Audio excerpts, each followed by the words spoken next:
Hai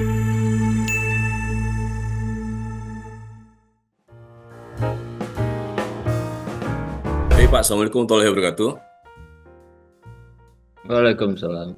Apakah slide-nya sudah terlihat jelas Pak, Bapak-Bapak sekalian? Sudah, Pak. Sudah, Ya, Pak. Oke, baik, terima kasih Bapak-Bapak. Ini saya agak-agak grogi nih setelah Pak Anggito nih ya. Pak Anggito bicaranya detail banget tuh tentang research-nya ya. Jadi kalau saya mungkin nanti yang bersifat umum aja lah gitu ya. Kira-kira begitu. Jadi terima kasih atas kesempatannya. Yang terhormat Bapak Wakil Rektor 1 Universitas Dian Nusantara, Bapak Insinyur Sugeng Margono, Insinyur Margono Sugeng MSc, Ibu Dekan, dan Bapak-Bapak sekalian. Pak Komar mungkin masih ada di tempat, Pak Komar. Assalamualaikum Pak Komar. Pak Komar udah hilang. Pak Komar kebetulan teman saya waktu S2 di UI. Satu geng lah gitu kira-kira. Jadi pembicaraan saya dengan Pak Komar mengenai acara webinar hari ini itu dimulai dulu ketika kami bertemu di sebuah acara seminar nasional. Pak Komar ngajak saya untuk sebagai pembicara gitu.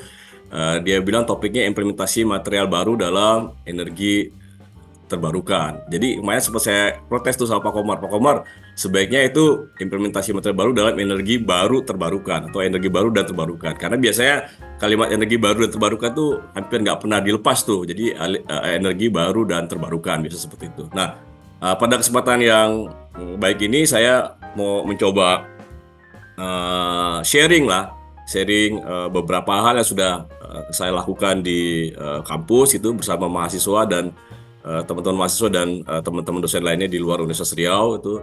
Jadi saya coba mengangkat topik itu novel mikroporos karbon material dari limbah plastik PET pada aplikasi natural gas. Ya, ini sekilas tentang biodata saya gitu ya.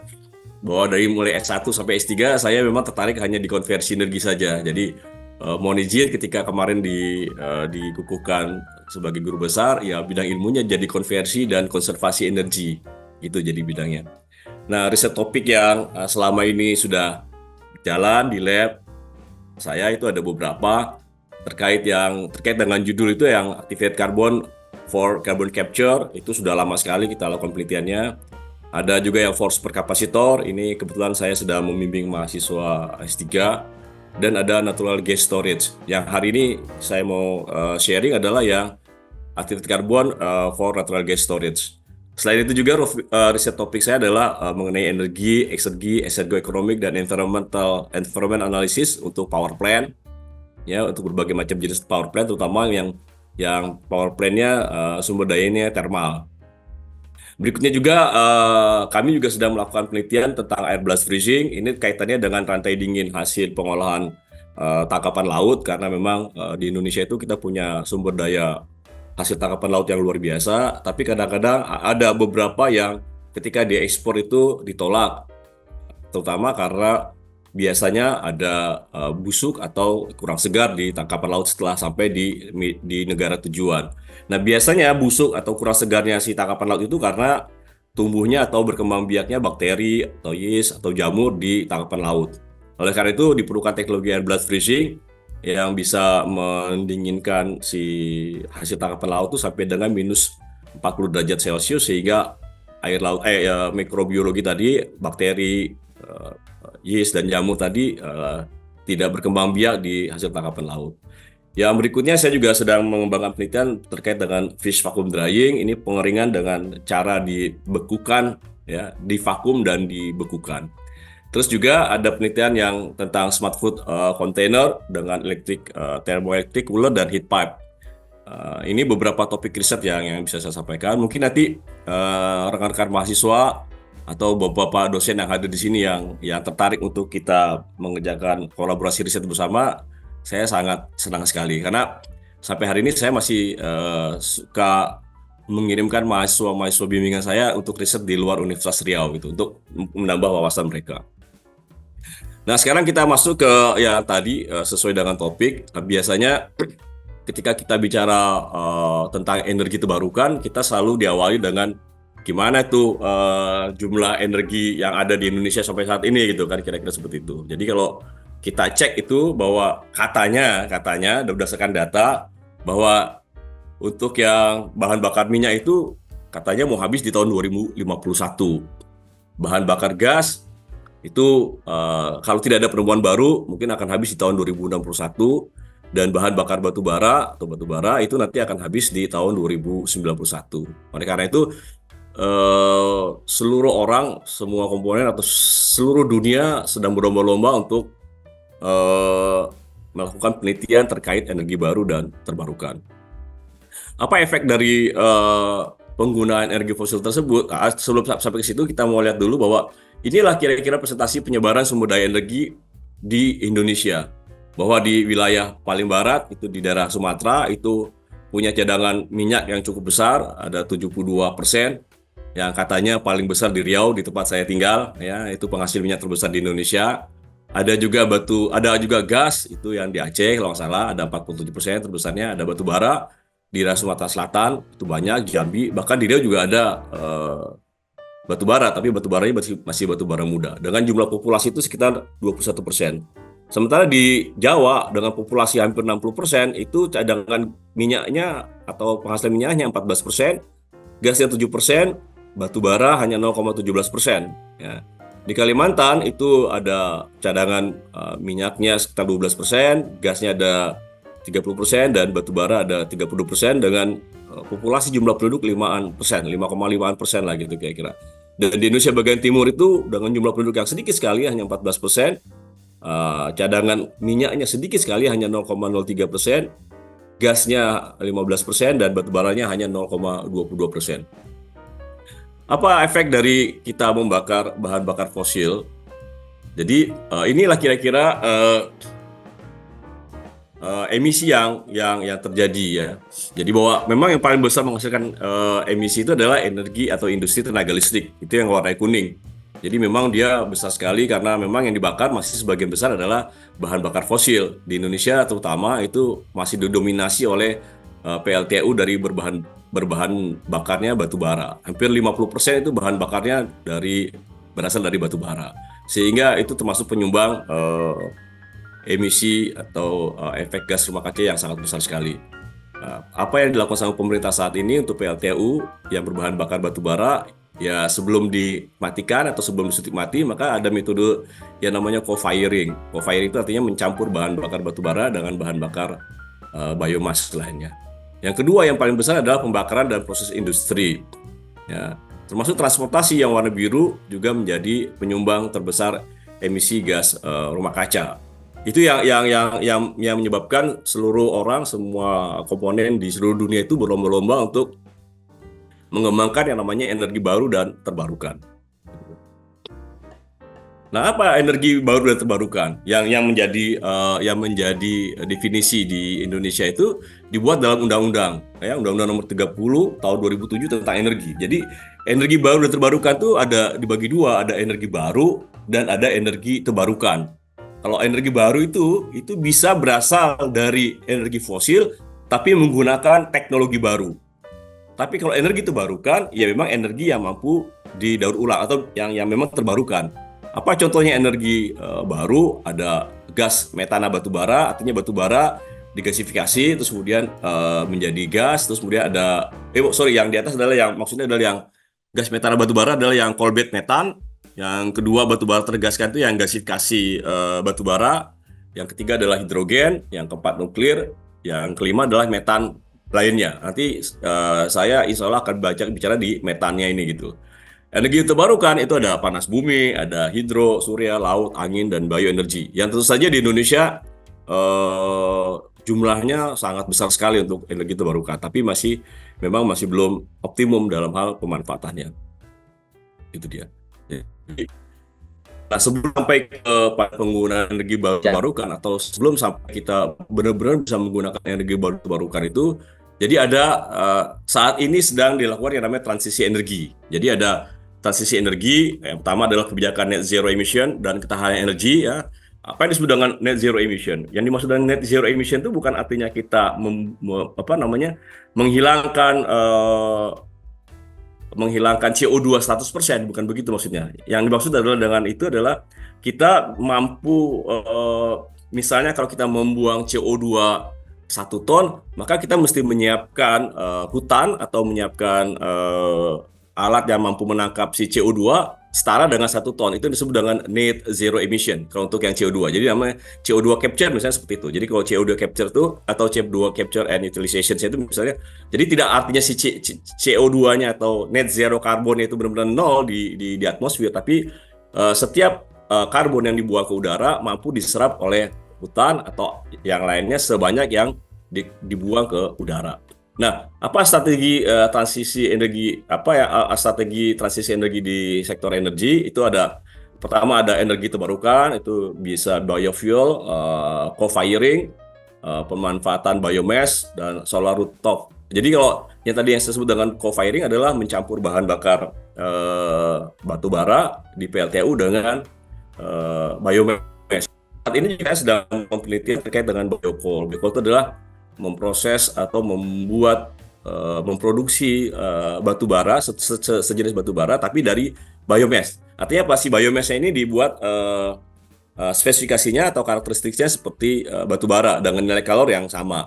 Itu biasa menggunakan torrefaksi atau thermal proses lah gitu kira-kira. Yang kedua adalah efisiensi energi, itu termasuk dengan kendaraan listrik ya, peningkatan manajemen energi, peningkatan manajemen energi mandatori, penerangan jalan dengan lampu hemat, kompor induksi, dan lain-lain. Yang ketiga adalah dengan menggunakan bahan bakar yang rendah emisi. Ya, salah satunya adalah mengkonversi bahan bakar minyak ke dalam bahan bakar gas pada penggunaan transportasi. Ya. Yang keempat adalah pemanfaatan clean coal teknologi, ya, clean coal teknologi. Nah, terus kemudian strategi transisi energi lainnya di sektor limbah, misalnya adalah pengolahan limbah padat domestik, ya, peningkatan penerapan LFG recovery, composting, dan lain-lain. Atau ada disebut juga ada yang RDF, itu mengubah sampah menjadi bahan bakar, ya. Jadi yang hari ini saya ingin sampaikan, ada yang ini ingin saya share ke teman-teman semua, ke kawan-kawan semua adalah bagaimana kita melakukan atau mengolah sampah untuk menyimpan energi nantinya. Ya. Ini lanjut saja strategi gas bumi transisi energi nasionalnya, nanti Bapak-Bapak bisa lihat di situ. Ini ketika kita bicara tentang transisi energi, yang salah satunya adalah penggunaan bahan bakar gas, ini adalah rantai pasokan gas, ya. Rantai pasokan gasnya dari mulai sumur di bumi maupun sumur di tengah laut sampai dengan penggunaan bahan bakar gas di industri, pertambangan, dan lain-lain.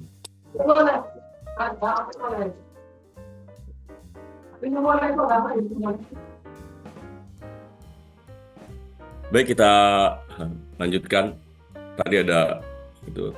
Ini metode pengangkutan gas alam yang membawa risiko, ya. Misalnya pipa itu selama ini biasanya gas alam itu pakai pipa, itu risikonya adalah bocoran, korosi, atau kerusakan eksternal. Kalau tabung itu risikonya ledakan, karena biasanya kalau bahan bakar gas disimpan di tabung itu tekanannya bisa 200 sampai dengan 250 bar. Jadi itu rentan sekali terhadap ledakan. Yang ketiga, kalau kita pakai kapal, ya tentu saja tantangannya adalah pengangkutan bahan bakar gas dalam bentuk LNG yang harus menggunakan kriogenik, itu temperaturnya di bawah minus 160-an derajat Celcius, sehingga itu risikonya tinggi sekali, ya, seperti itu. Nah, kalau kita ingin menyimpan natural gas, itu ada selama ini ada orang yang menggunakan kompleks natural gas, ya, yaitu tadi yang saya sebutkan bahwa tekanan penyimpanannya sampai dengan 250 bar. Tentu saja memerlukan tangki yang kuat dan mahal, ya.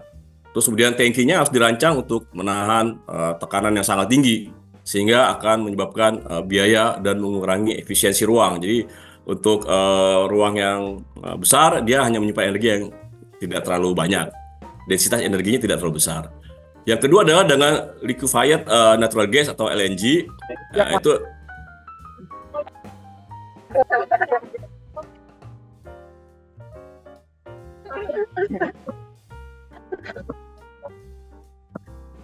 densitas energinya lebih tinggi karena gas dipadatkan dalam bentuk cair.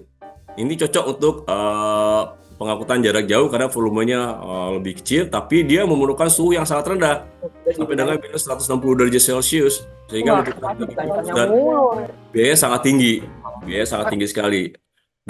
Dalam proses penyimpanannya di dalam kapal tanker sekalipun, itu kalau pada temperatur minus 162 dia harus dijaga. Jadi tabung-tabungnya harus tebal sekali atau isolasinya harus luar biasa complicatednya, sehingga biayanya jadi sangat tinggi sekali. Nah, ini yang terakhir adalah adsorbed natural gas. Adsorbed natural gas adalah yang ingin saya sharing pada pagi hari ini. Ini adalah salah satu alternatif untuk menyimpan bahan bakar gas pada tekanan yang relatif lebih rendah. Itu biasanya 30 sampai dengan 40 bar. Ya, karena tekanannya lebih rendah, tentu saja dia lebih aman. Ya, dan lebih hemat energi dibandingkan dengan CNG tentu saja. Karena CNG kalau nyimpannya sampai dengan 250 bar, tentu saja energi yang dibutuhkan sangat tinggi sekali, ya. Terus yang kedua, karena tempat atau penyimpanannya pada tekanan 40 bar, tentu saja juga sangat hemat atau lebih efisien, lebih ekonomis dan nyaman untuk penyimpanan gas dalam ruang yang terbatas.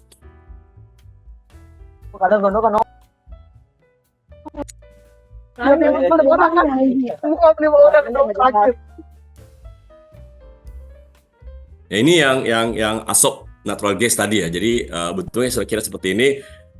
Rekan-rekan sekalian sudah sering lihat lah yang namanya karbon aktif ya, yang berasal dari batu bara maupun dari biomass, gitu kira-kira seperti ini ya, adsorbed natural gas. Nah, apa itu adsorb atau adsorpsi? Jadi kalau kita mau apa itu adsorpsi? Jadi adsorpsi itu adalah proses di mana molekul atau partikel, dalam hal ini disebut sebagai adsorbat, itu bisa dalam bentuk cair atau gas yang menempel pada permukaan material padat. Dalam proses ini, partikel-partikel tidak masuk dalam material adsorban, melainkan hanya nempel di bagian permukaannya saja. Jadi kalau kita lihat di sini ada yang namanya adsorptif. Adsorptif itu adalah zat cair atau gas yang akan diadsorpsi ke dalam adsorban. Benda padatnya disebut sebagai adsorban. Ketika absorptif tadi sudah nempel di adsorban, namanya adsorbat. Ya, prosesnya adalah adsorpsi. Ketika adsorbat tadi dilepas, namanya prosesnya adalah desorpsi. Jadi proses penyerapannya adalah adsorpsi pakai D, karena physical penyerapannya hanya physical, ya, hanya nempel di permukaan. Sementara pada saat pelepasan kita sebut sebagai desorption atau desorpsi. Materialnya ini adalah adsorban. Ya, material adalah adsorban. Adsorban itu banyak sekali yang kita kenal selama ini. Mungkin rekan-rekan mahasiswa sudah tahu semua itu, atau bapak-bapak sudah tahu semua itu. Ada yang bentuknya zeolit, ya. Ada silika gel. Silika gel itu kalau bapak-bapak atau rekan-rekan mahasiswa semuanya pernah beli sepatu atau beli obat, kan ada bungkus kecil tuh yang kayak mata ikan itu silika gel. Ada juga yang karbon aktif, ya. Jadi ada karbon aktif, ada zeolit, ada silika gel. Ini bapak-bapak bisa lihat semua nih. Kalau zeolit itu tuh biasanya kalau bapak-bapak melihara melihara kucing yang Persia, itu biasanya kan suka ada tempat dia buang kotoran. Nah, itu dia biasa buang kotoran di zeolit. Nah, itu yang sering kita lihat begitu kira-kira. Aplikasi di lapangan yang sering kita lihat. Padahal dia juga bisa digunakan buat nanti misalnya pada saat proses penjernihan akhir.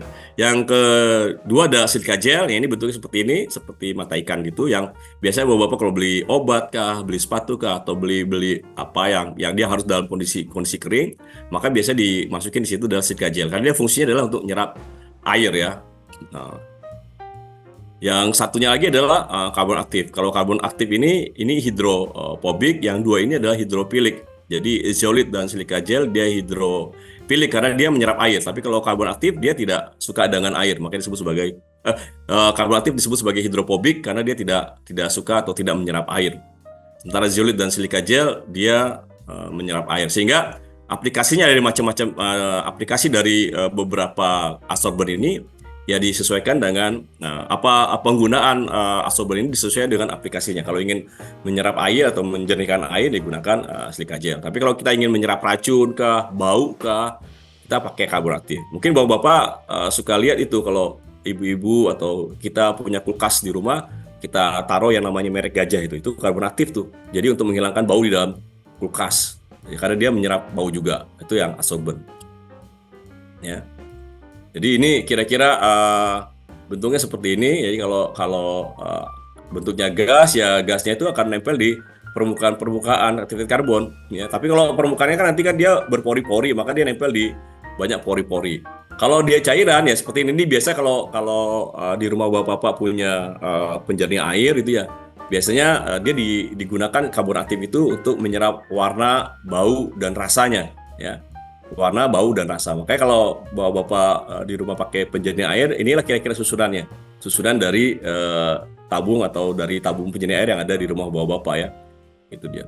Jadi si karbon aktif ini nanti menyerap bau ada di air, menyerap warna, dan kalau ada racun dia akan serap dengan menyerap racun juga. Ini karbon aktif. Nah ini kalau kita cita karbon aktif dia seperti ini dia. Jadi apa itu karbon aktif?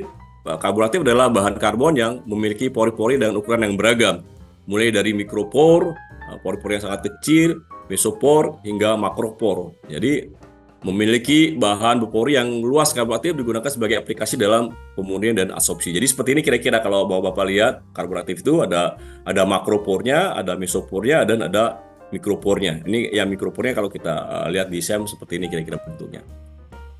Bahan dasarnya bisa macam-macam. Dulu sekali saya melakukan penelitian bahan bakarnya menggunakan bahan dasarnya pakai batu bara. Pernah juga bahan dasarnya pakai biomass. Misalnya kalau yang saat ini sedang saya lakukan untuk superkapasitor pakai biomass itu dari tandan kelapa. Pernah juga pakai cangkang kelapa misalnya. Nah saat ini material baru yang saya ingin share sama kawan-kawan mahasiswa semua dan bapak-bapak adalah yang bahan dasarnya plastik. Karena plastik itu luar biasa limbahnya di Indonesia itu ya. Sampah plastik itu kalau bapak-bapak bisa lihat itu sampah yang terkelola masih sekitar 13,5 juta ton. Dan untuk jenisnya sampah plastik itu ada 17,9% atau 80%. Jadi kita itu sampah plastik itu hampir 6,5 juta. Itu dia. Jadi sekarang yang kita sedang mau coba sharing sama teman-teman adalah bagaimana kita membuat karbon aktif bahan dasarnya dari plastik ya. Jadi kalau kita lihat beberapa topik di surat-surat kabar itu ada cerita tentang darurat pengolahan sampah di Indonesia. Sampah Indonesia bertambah pada waktu banyak dalam 4 tahun gitu. Jadi selama ini kalau kita dengar-dengar itu kan isunya adalah masalah sampah. Termasuk di dalamnya adalah sampah plastik yang katanya tidak terurai kan gitu ceritanya. Sehingga kita coba bagaimana kita manfaatkan limbah plastik menjadi yang lebih berguna itu sebagai karbon aktif. Bagaimana cara bikinnya? Nanti kawan-kawan mahasiswa atau bapak-bapak yang tertarik untuk join research, bisa kita lakukan research bersama ya. Itu proses pembuatan karbon aktifnya di sini saya berikan yang skema yang cukup detail lah gitu kira-kira. Jadi sampah plastik itu proses seperti ini gitu. Jadi dari temperatur ya tentu saja kita cacah-cacah dulu gitu ya. Karbon aktifnya kita cacah-cacah dulu. Terus kemudian ya kita naikin temperaturnya sampai dengan 400 derajat Celcius dengan kecepatan atau heat rate-nya 3 derajat per menit. Jadi ini kira-kira 2 jam 4 menit. Terus kemudian kita proses karbonisasi selama 4 jam pada temperatur 400 derajat Celcius. Terus kemudian kita aktivasi menggunakan aktivasi fisika. Aktivasi fisika itu kita pakai activated agent-nya itu CO2. Jadi aktivasi fisika itu activated agent-nya itu ada 2. Ada bisa pakai CO2, ada bisa pakai steam atau uap air. Kalau di industri karbon aktif yang ada di mana-mana lah gitu, kira-kira itu aktivasi fisika itu menggunakan steam biasanya. Ya, kalau di lab kita lebih suka pakai CO2 karena bisa dikontrol flow rate-nya. Itu kira-kira. Nah, kita aktivasi pada temperatur 840 derajat Celcius itu selama 20 menit dengan heat rate-nya itu 10 derajat per menit. Setelah itu kita diamkan dia sampai 4 jam, jadi 850 derajat Celcius selama 4 jam. Setelah selesai, kita cooling down sampai ke temperatur awal yaitu 30 derajat Celcius. Ya sebenarnya ini nggak harus 30 derajat Celcius, berapa temperatur lingkungan bapak atau rekan-rekan sekalian. Kalau di situ 32 ya 32 cukup lah gitu kira-kira. Yang pasti tidak pada temperatur tinggi lah gitu. Nah ini hasilnya seperti ini bapak-bapak sekalian. Jadi hasilnya seperti ini, terus kemudian kita tumbuk lagi gitu, pakai botol gitu. Terus kemudian kita saring. Ya ini bisa granul yang mesh 8 sampai mesh 25 gitu kira-kira ya. Seperti ini. Jadi bentuknya granul. Ada cara yang kedua untuk proses produksi karbon aktif. Yang kedua adalah dengan melakukan aktivasi kimia. Ya. Dan aktivasi kimia itu prosesnya hampir sama dengan yang aktivasi fisika, tapi setelah di cooling down, setelah didinginkan pada temperatur 30 derajat Celcius, si karbon aktif yang sudah jadi di proses fisika itu dilarutkan dengan larutan KOH, ya. Kita pakai KOH. Sebenarnya bisa macam-macam, bisa pakai KOH, bisa pakai NaOH, bisa pakai ZnCl2. Jadi banyak macam-macam. Tapi dari beberapa riset yang saya baca, KOH itu termasuk yang paling optimum dalam proses pembuatan karbon aktif dan aktivasi kimia. Setelah kita larutkan dengan KOH, gitu, kemudian larutan itu ditimbang, gitu, terus kemudian dimasukkan ke dalam larutan. Ini ada KOH, larutan KOH-nya itu misalnya gini. Larutan KOH tadi dengan 150 air misalnya, terus kemudian ditimbang, terus kemudian nanti didinginkan, terus kemudian nanti di oven, gitu kira-kira. Di oven sampai dia benar-benar kering, ya, sampai dia benar-benar kering. Nah, ini bisa jadi topik penelitian yang cukup menarik buat teman-teman mahasiswa yang sedang mau skripsi atau sedang melakukan penelitian, ya, bikin atau membuat karbon aktif berbahan dasar limbah plastik. Limbah plastik itu kan macam-macam, ada PET, ada PVC, ada HDPE, ada LDPE dan lain-lain, ya. Itu bisa digunakan semua untuk bahan baku atau bahan dasar pembuatan karbon aktif. Nah, yang saya sempatkan dapat datanya, saya lakukan karakterisasi karbon aktif itu adalah karakterisasi yang kita lakukan aktivasinya menggunakan aktivasi fisika, ya. Jadi kita aktivasi fisika, terus kemudian kita karakterisasi. Jadi dia memiliki daya serap iodiumnya atau iodine numbernya itu sekitar, yang paling tinggi adalah yang 895,78 mg per gram. Ini luas permukaannya masih relatif kecil, tapi sudah masuk dalam standar industri. Karena standar industri luas permukaan untuk karbon aktif itu biasanya mulai dari 300. Volume porinya lumayan besar karena dengan luas permukaan 428, volume porinya bisa 0,4 cm/3 per gram. Dengan ukuran pori rata-rata, mikroporinya adalah 19,07 Armstrong, ya. Nah, ini kira-kira hasil SEM-nya, ada bentuk kristalnya, ya, yang merah-merah ini panjang kristalnya sekitar 7 mikrometer. Jadi ini setelah kita proses tadi aktivasi fisika, terus kita melakukan beberapa variabel atau beberapa variasi pembuatan karbon aktif, tapi ini yang termasuk yang paling tinggi yang saya tampilkan dalam seri pagi hari ini. Ya. Ini tadi manfaatnya karbon aktif, ya, beberapa manfaat karbon aktif tadi sebagai penjernih air. Yang kedua, manfaat lainnya adalah sebagai CO2 capture. Jadi ini juga masuk dalam topik riset saya, gitu, bagaimana kita mau menangkap CO2 ke dalam karbon aktif, gitu, ya. Jadi kalau kita lihat CO2 capture teknologi itu macam-macam tuh, ada yang absorption, ya, ada yang adsorption, ada yang membran, ada yang biological, ada yang cryogenic. Nah, yang paling murah adalah yang adsorption, yang pakai D, yang sedang saya lakukan penelitiannya. Jadi yang adsorption, nah kalau yang adsorption itu kalau physical adsorption ada chemical adsorption. Nah, saya lakukan penelitian yang physical adsorption. Jadi saya sudah melakukan penelitian yang activated carbon, berbagai macam jenis atau berbagai macam bahan dasar pembuatnya, dan MOF, ya. MOF juga sudah saya pernah lakukan untuk meneliti CO2 capture pada karbon aktif. Yang berikutnya adalah manfaat karbon aktif pada gas storage tadi. Ini yang menjadi topik riset saya. Jadi kita gunakan si karbon aktif itu untuk menangkap metan atau gas alam lah dalam hal ini, gitu kira-kira, ya. Kalau kita bandingkan, kenapa saya begitu ngotot untuk melakukan penelitian adsorbed natural gas storage?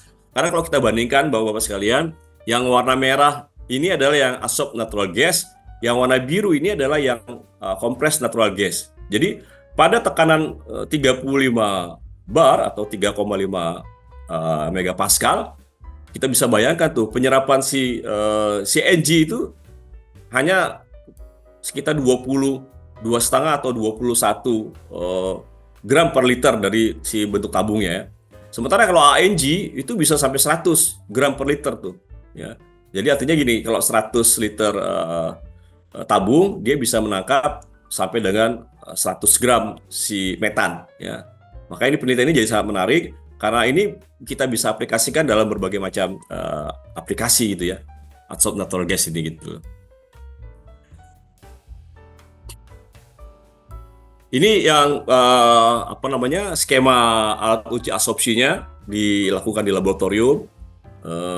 Saat ini alat uji ini kebetulan hanya ada di UI, kalau nggak salah saya, hanya ada di UI, dan kebetulan waktu di UI ini adalah riset S3 saya di sana. Jadi disertasi saya salah satunya adalah menginstall atau membuat alat uji absorpsi isotermal ini gitu. Jadi ini ada gas CH4-nya, nanti ada charging cell, di sini ada absorbernya. Kita masukin sedikit-sedikit dengan tekanan tertentu, terus kemudian kita record gitu kira-kira. Nanti detailnya kalau kita punya waktu bisa saya jelaskan detailnya bagaimana. Nanti ini mungkin saya share juga materinya ke bapak-bapak sekalian atau rekan-rekan sekalian. Ini kira-kira alat uji seperti ini. Ini gasnya bermacam-macam karena kita bisa pakai CO2, bisa pakai hidrogen, bisa pakai CH4 ya. Ada helium juga di sini gitu ya. Ini adalah alat uji absorpsi isotermalnya. Jadi yang A ini ya. Ini vakum itu untuk mengerikan atau mengurangi menyedot gas yang sudah diserap. Nah, di dalam kotak ini nanti diisi air, ada circulating thermal bed yang gunanya atau fungsinya untuk menjaga temperatur supaya dia tetap isotermal. Jadi ada circulating thermal bed ya, kalau kita mau bikin temperatur isotermal 27 derajat Celcius, maka circulating thermal bed itu akan mengalirkan air, memutar-mutar air itu dengan temperatur yang konstan atau isotermal. Di dalamnya ada dua tabung, ada tabung untuk yang gas storage-nya, ada tabung untuk measuring cell-nya. Nah, ini measuring cell-nya kalau kita buka ya seperti ini. Di dalamnya kita masukin karbon aktif, nanti kita hitung berapa banyak yang bisa diserap. Ini disebut uji absorpsi isotermal dengan metode volumetric ya. Ada yang gravimetric, ada yang volumetric. Tapi yang gravimetric itu di Indonesia rasanya belum ada. Rasanya belum ada gitu. Kalaupun ada mungkin yang untuk di bawah tekanan 1 atmosfer. Dari beberapa penelitian yang sudah pernah lakukan, ini kalau kita menggunakan karbon aktifnya berbahan dasar batu bara untuk menyerap CH4 itu pada tekanan sampai dengan 35 bar itu ya, 35 bar untuk temperatur 27 derajat Celcius itu hanya sekitar 0,5-an. Hanya sekitar 0,5 sekian, 0,58 lah mungkin ya, ini 0,58 kilogram per gram. Jadi setiap kilogram karbon aktif dia hanya mampu menyerap sekitar 0,05 kg. Tapi kalau untuk yang berbahan dasar limbah plastik, dia bisa sampai dengan 0,13 ya. Hampir 2 kali lipat ya, hampir 2 kali lipat kapasitas penyerapannya dibandingkan yang berbahan dasar batu bara komersial ya, batu bara komersial. Jadi maksudnya ini adalah karbon aktif komersial, bahan dasarnya batu bara. Kita bandingkan dengan penelitian yang lainnya juga seperti itu. Ini satuannya milimol ya, ini satuan milimol, nanti saya buatkan konversinya. Ini beberapa peneliti ini di tahun 2022, di 2021 ini juga karbon aktif komersial. Ini berarti bahan dasar adalah batu bara. Ini bahan dasarnya adalah batu bara juga, tapi ini yang dijual bebas ya, misalnya seperti itu. Ini untuk yang karbon aktif dari nanoporous carbon spheres, ya, ini juga menyerap CH4, tapi satuannya masih mol. Nanti di slide berikutnya saya bandingkan. Inilah kira-kira seperti itu. Jadi kalau karbon aktif yang dari batu bara itu yang pertama tadi, yang slide pertama yang ini ya, kira-kira yang sebelah kiri ini, slide yang sebelah kiri itu kita bisa bandingkan dengan luas permukaan 885 meter pangkat 2 per gram, dia hanya mampu menyerap 0,0589 kg per kilogram. Tapi plastik itu bisa menyerap 0,13 ya. Ini yang batu bara dari Guhan Sanskol, ini saya nggak tahu di mana itu ya kira. Tapi bisa kita bayangkan luas permukaannya adalah 3.000 lebih. Ini artinya kan hampir 8 kali ya, hampir 7 kali 8 kali lah, 7 kali sekian lah. Dia mampu menyerap sekitar 0,8 setengah kilogram per kilogram. Artinya kalau ini kita kalikan 7 kalinya luas permukaannya, jadi dia juga memiliki kapasitas penyerapan yang hampir sama. Terus kemudian yang karbon aktif komersial lainnya dengan luas permukaan 2.400, dia mampu menyerap hanya 0,42. Karbon aktif yang lainnya 2.200, dia menyerap 0,56. Dan ini poros karbon dengan luas permukaan yang hampir mirip dengan yang kita buat dari plastik. Luas permukaannya yang di sini 428, yang ini 623. Dia jumlah penyerapannya hampir sama. Ya. Artinya si limbah plastik ini sangat potensial kalau kita gunakan buat menyerap natural gas, dalam hal ini adalah metan. Ya. Karena kita bandingkan dengan yang lainnya, dia memiliki kemampuan penyerapan yang tinggi. Saya juga melakukan beberapa penelitian juga terkait dengan hidrogen. Kalau hidrogen kita serap pakai karbon aktif, kita serap di karbon aktif untuk menyimpan hidrogen, misalkan sebagai hidrogen storage ya, itu dengan luas permukaan 700 dan 400, kapasitas penyerapannya kecil sekali pada temperatur 25 derajat Celcius dan 40 bar, itu hanya 0,002 kg per kilogram. Kecil sekali kalau pakai hidrogen. Jadi penelitian hidrogen storage dengan karbon aktif akhirnya tidak saya lanjutkan karena tidak berpotensi untuk dijadikan sebagai hidrogen storage. Nah ini skema penelitian untuk natural gas storage pada topik penelitian yang selanjutnya tuh, Bapak-bapak dan rekan-rekan sekalian. Jadi ke depan itu harus seperti ini. Ini adalah yang di tengah-tengah ini ada gas storage-nya ya, ini ada adsorb natural gas storage-nya. Nanti kita letakkan termokouple di beberapa tempat. Ada mass flow control masuknya, ada mass flow control keluar. Jadi kita mau cek kapasitas ketika dia diisi dan bagaimana ketika dia dilepas. Jadi ada adsorb, ada desorbnya seperti itu. Karena kan sama seperti kita ngisi bensin itu kan, bagaimana kita ngisinya, bagaimana kita ngelepasnya kan itu. Jadi ketika mengisinya ini harus temperaturnya rendah, ketika melepasnya dia harus pada temperatur yang lebih tinggi supaya gampang lepas seperti itu. Ini topik riset berikutnya. Kalau saudara-saudara, rekan-rekan mahasiswa atau bapak-bapak dosen ada yang tertarik join riset, mungkin kita bisa lanjutkan penelitian ini secara bersama-sama dengan membuat proposal riset bersama. Itu kan sudah ada tuh sekarang skema-skemanya. Gitu ya. Jadi dari yang bisa saya sampaikan, bisa saya simpulkan bahwa pemanfaatan limbah plastik PET ini menunjukkan bahwa limbah plastik dapat diubah menjadi karbon berpori mikro ya melalui proses aktivasi karbonisasi dan aktivasi fisika maupun kimia sebenarnya. Jadi aktivasi kimia itu biasanya menambah luas permukaannya. Tadi kalau di awal tadi di sini ada yang luas permukaannya 3.000 dan 2.000, ini 3.000, 2.400 dan 2.200. Ini biasanya dilakukan aktivasi secara kimia. Jadi setelah diaktifasi fisika dilanjutkan dengan aktivasi kimia sehingga luas permukaannya jadi lebih besar dibandingkan aktivasi fisika. Ya. Jadi terus kemudian karbon aktif yang dari PET itu memiliki struktur poli yang sangat halus, ada mikroporsnya, luas permukaan yang lumayan tinggi, masuk dalam standar industri karbon aktif kalau ingin dijual bebas itu kan. Ya, dan dia lumayan baik kalau dia dijadikan sebagai tempat penyimpanan atau sebagai metan atau natural gas storage. Tentu saja efisiensi penyimpanannya lebih tinggi kalau kita bandingkan dengan CNG. Terus kemudian keberlanjutan dan lingkungannya, pengembangan karbon berpori dari limbah PET tidak hanya berkontribusi pada pengurangan polusi plastik, tapi juga mendukung transisi menuju energi yang lebih bersih. Karena plastiknya kita manfaatkan sebagai karbon aktif dari plastik itu kita gunakan sebagai tempat penyimpanan metan storage atau nantinya natural gas storage. Ya.